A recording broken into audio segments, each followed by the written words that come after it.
It's a Thursday, so we'll start off with a business statement from the Leader of the House. I think there's also likely to be a ministerial statement from the Honourable Damien O'Connor about fruit fly in Auckland, and then we will get on to questions.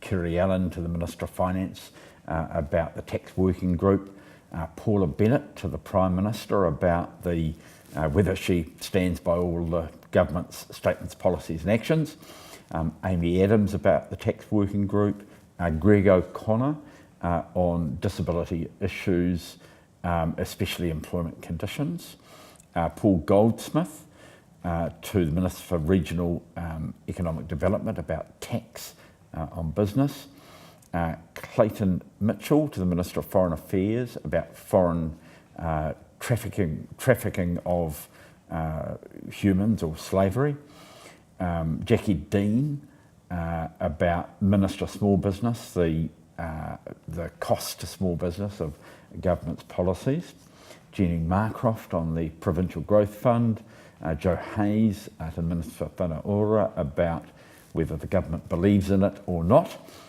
Reno Tirakatne about Te Reo Māori to the Minister of Māori Development, Jonathan Young about energy calculations involved in the NZEIR report, which was out recently, to the Minister of Energy and Resources. And the last question is Simon O'Connor to the Minister of Housing about the Housing New Zealand homes, how many of those were purchased or leased in the last year. We then go on to legislation, the third reading of the Social Workers Registration Legislation Bill.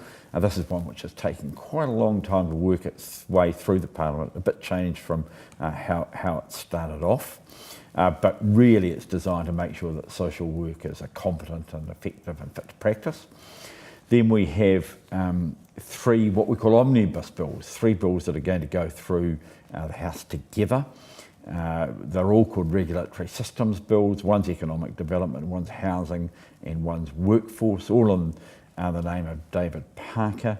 And the idea is to make sort of minor changes to regulatory systems to make sure that they work.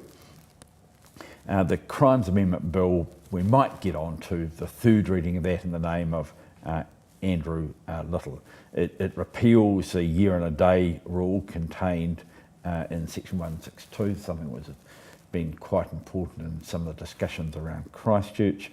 And changes arrangements around spouses and civil union partners in cases where they would otherwise be an accessory after the fact to an offence. So it's a varied day, but it's a short day which finishes, Parliament finishes today at 6 o'clock.